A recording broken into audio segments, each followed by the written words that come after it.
वाह महानूर, क्या बात है मेरी भाभी की। बड़ा अच्छा रिश्ता निभा रही हो तुम। हादिया को मेरे खिलाफ आग लगा रही थी। नहीं सारा, वो सच ही तो कह रही है मानूर। सारा तुम ये बात मुझसे बेहतर जानती हो। तुम तो चुप रहो। जब से इस घर में आई हो मेरी जिंदगी जहन्नुम बना दी है तुमने। मैंने देख लिया तुम वापस क्यों आई हो। बेटी की मोहब्बत तो सिर्फ एक बहाना था ना। तुम्हें तो बाबा की प्रॉपर्टी चाहिए थी। बकवास बंद करो सारा। मेरा सच तो अब बहुत बुरा लग रहा होगा ना हादिया, लेकिन मैं जानती हूँ तुम्हारी नानी ने तुम्हें इसीलिए भेजा था ना। बस सारा, मेरी नानों के खिलाफ एक और लफ्ज भी मत बोलना। जिंदा लोगों का तो तुमने जीना हराम किया है। जो इस दुनिया से चले गए कम से कम उनकी तो जान छोड़ दो। ठीक ही तो कह रही हूँ। तुम्हारी नानी एक बहुत ही घटिया और मक्कार औरत थी। सारा, एक और लफ्ज नहीं। क्या करोगी? हाँ, मारोगी मुझे?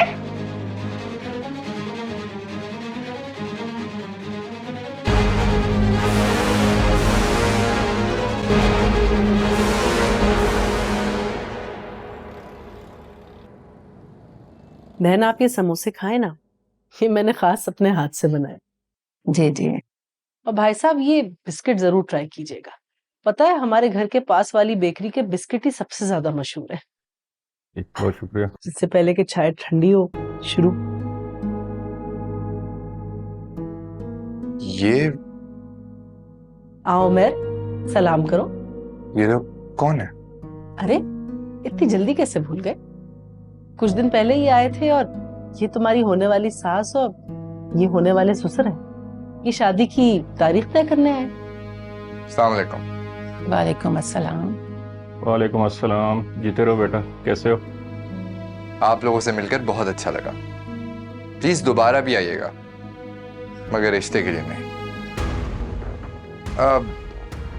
मेरी अम्मी ने शायद आपको बताया नहीं, मैं शादी अपनी कजन से करना चाहता हूँ। मेरी फूफो की बेटी।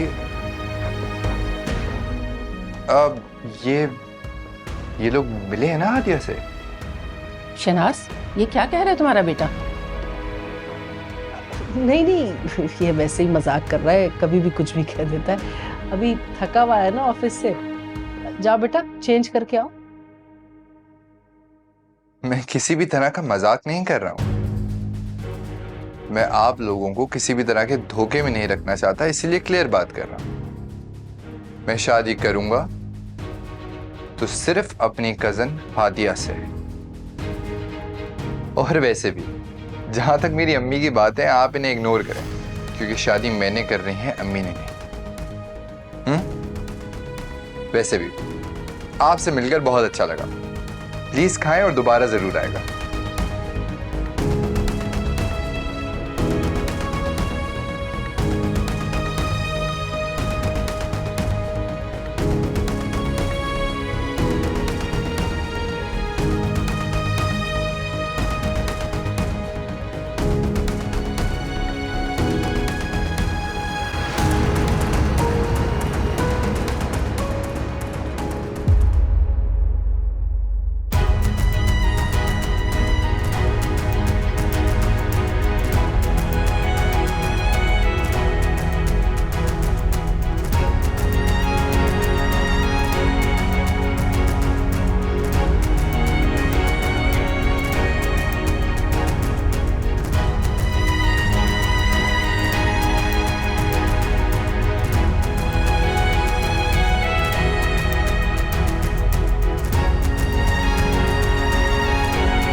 याला ये क्या हो रहा है? मैं किसी से उलझना नहीं चाहती थी, मगर फिर भी पता नहीं क्यों ये सारा मुझे जीने क्यों नहीं देती। बुलाए हादिया को। मुझे उससे समझती क्या है वो अपने आप को। जब उसका दिल चाहता है मुझे जलील कर देती है, जैसे मेरी कोई हैसियत ही नहीं है इस घर में। इस घर के नौकर से बदतर ट्रीट करती है वो मुझे। सारा खुद को संभालो, तुम तो अपनी तबीयत खराब कर लोगी इस तरह। और इसी के काबिल हूं मैं। कोई भी अभी भी हादिया को कुछ नहीं कहेगा, सब हमेशा उसी की साइड लेते हैं। पापा भी इसीलिए लाए ना अपनी लाडली को। सारा बस कर दो, सोच समझ के बात क्या करो, जो मुंह में आता तुम बक देती हो। सही बात है भाभी, आप भी मेरी बेटी पर ही गुस्सा करें, कोई भी हादिया को कुछ नहीं कहेगा।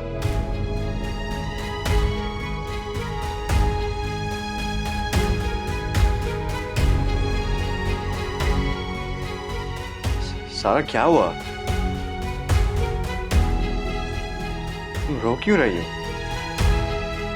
सारा मैं तुमसे पूछ रहा हूँ, हुआ क्या है? क्या हुआ चाची? सारा इतनी रो क्यों रही?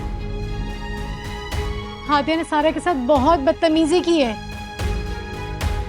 आज तो उसने लिमिट क्रॉस कर दी। ये क्या कह रही हैं आप? आप लोग कहाँ थे?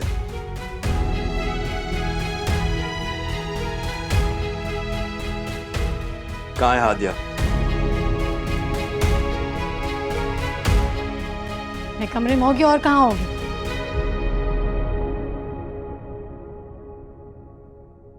जोहेब, हादिया से मैं खुद बात करूंगी, तुम्हें बात करने की जरूरत नहीं है।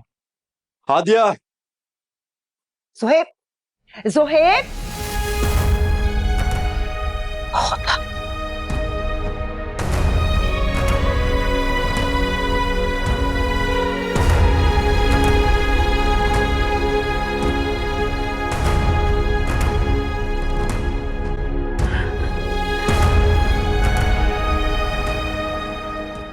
हादिया!